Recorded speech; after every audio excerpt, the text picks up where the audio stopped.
all right. I hope you could tell that it's just rained. However, said rain was only 1/10 of an inch, about, across the New York metro area. And total rainfall for the month of January is still only 1/5 to 1/4 of an inch. This is bad, because what I'm going to talk about here is the underrated aspect of the drought. I know that people in New York haven't really been talking about the drought, which is why what I have to say is very prudent, and you need to actually share this video, because this is a video that is going to remind us all about the stark realities of the fact that the drought in New York is continuing, even as I show you across a landscape that looks wet. First of all, this was the first actual rain in the month of January for New York.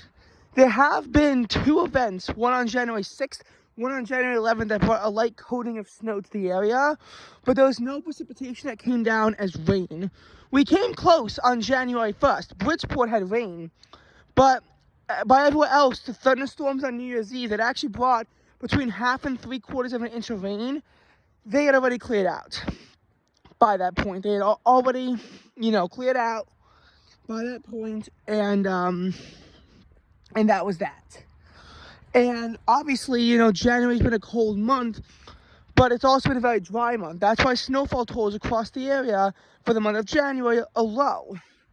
But an underrated aspect of this that people aren't talking about is the drought. And I get it. I get why people aren't really focusing on the drought, because right now, it's sort of like the stages that I was in towards the middle of October, where it was concerning how dry it was, but it wasn't like there were actual severe impacts by that point. And this time, I think what really got people going about the drought last time was all the wildfires that began erupting at the end of October. We're not going to see the same degree of wildfires erupting, especially with how cold it's been. Still, there are other aspects of drought that you have to be, careful of. And, drought is one of those things that can last for months and have good phases and bad phases. And this is shaping up to be a long-term drought in New York. And when it was in October, I was hoping it could be a short drought like December 2022, where it was like a bad drought, but a short drought, one that ended in a few months. This is going to be a long-term drought. I really don't like saying that. It's going to be a long-term drought for the New York metro area. Because what you have to understand is that just when there was enough relief to really save New York City, it seemed like, then there was a lot of aggression. Like New York City, for example. They were put under a drought watch on November 2nd, drought warning on November 18th, back under a drought watch on December 16th, and then taken out of drought completely on January 3rd. And I'm not sure what it was for the rest of New York State, but the entire state was under a drought watch at some point starting in mid-November, which ended in like late December, I think. I don't know the exact dates for the rest of New York. I only know the dates for New York City. But one of the things you need to look at is that ever since that declaration, there's been so little precipitation across the area. It's been frustrating, because it's like we're regressing back into drought. Again, you can tell that it's rained, but it didn't rain that much. Today was also one of the warmest days since the start of January, with temperatures reaching 46 degrees in the city and 44 degrees where I live. No 50s are recorded though, and again, this is one of the warmest days that we've seen since the start of the year. I think it's going to be the second highest temperature of the year, only behind a 51 on New Year's Day itself.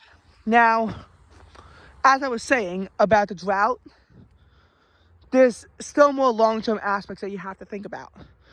Because what you have to think about is what the water capacity level is going to be like. Because in 01, in December, when they put New York City under a drought watch and then a drought warning is at 40% capacity. I think this time the water capacity levels were in the 50s, but still. And then when it was 57% at the start of April, they put under drought emergency because there was barely any refilling going on, and you knew that you were in a season where you're going to start to have water naturally evaporate. This is the recharge season, so we needed to actually, be recharging and not continuing to drop. And that's what I'm so worried about, is that they'll review it in the spring and then say that there wasn't enough precipitation, put us back under drought warning. Because ultimately, here's what you have to realize about this. Parts of New York City were being put under a drought watch as early as September 26th, when, you had a wet August but a dry end to August, and then a very dry start to September, and an inch of rain at the month's end was not enough to overcome that and put you on abnormally dry. And even though Long Island had a lot less rain, and only about a quarter to a third of an inch from the remnants of Helene, they weren't put under drought conditions until October 17th, mainly because they'd capitalized a lot more on some rainfall opportunities in August. But by Halloween on October 31st, everyone in the metro is put under moderate drought. Severe drought hits the city on November 14th, 21st in the metro area. During October, there was barely any measurable precipitation. It was the driest month on record across the entire New York City metro area. And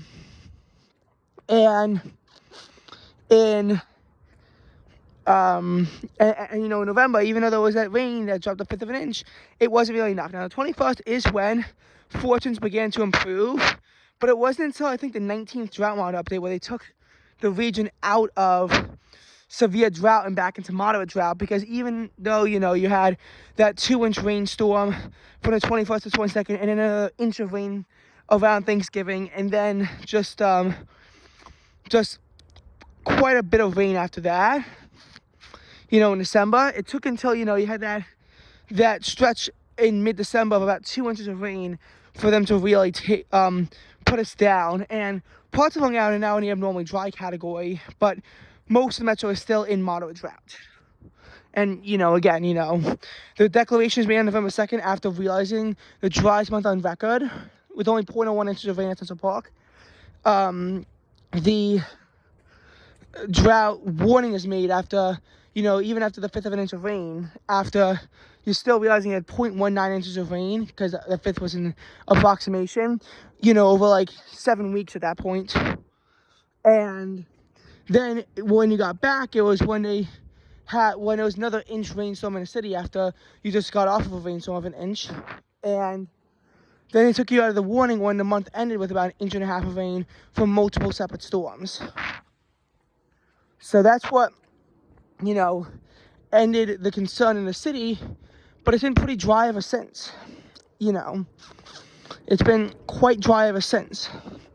2 storms that hit the south pretty hard could not deliver snow to New York City and the metro area, and as a result, here you are with the drought. Now, there is snow.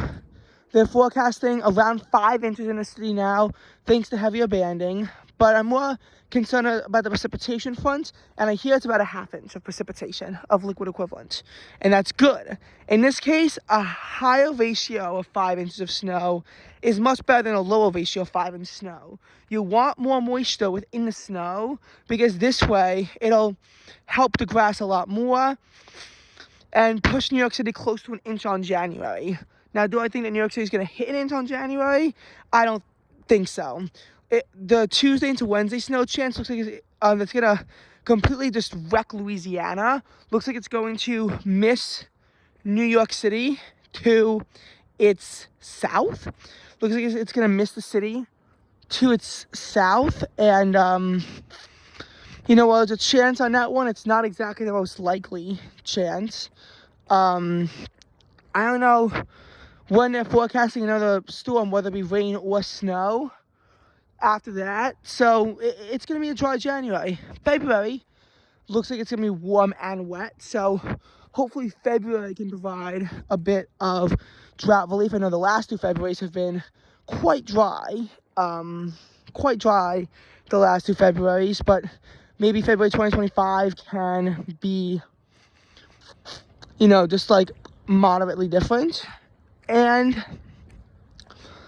you know, but I'm making this video because it's important that we recognize what our lives were like in October, November, and it's important to recognize that we're regressing back into that.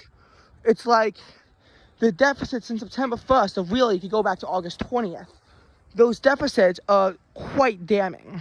You know, if you look at it, like November and December about cancel each other out because they were both pretty much around the average, but you're still left with a, you know, from October and September combined, it's still left with, you know, a 7 to 8 inch deficit.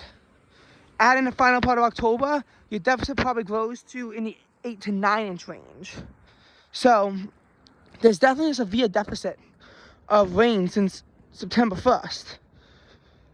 And I guess there's an arbitrary cutoff point, and August 23 even more arbitrary of a cutoff point, but it's important to realize that we're not exactly in a position where the metro area can handle a dry stretch.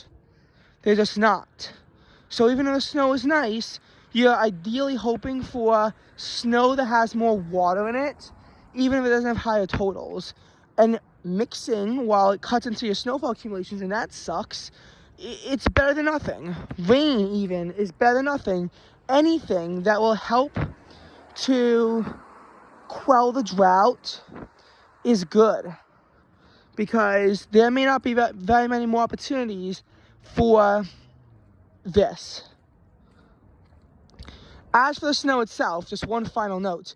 If the 5.1 inch snowfall forecast for New York City verifies, it will be the largest snowstorm in the city since January 29th, 2022. But don't hold your breath on that one, because the forecasted 4 to 8 inch snowfall on the 13th of February only became 3.2 inches. So there's a very good chance that there is an overestimate on this one as well. Can't wait to finally get a backyard pick of snow, because I have not had one of those in, well, years.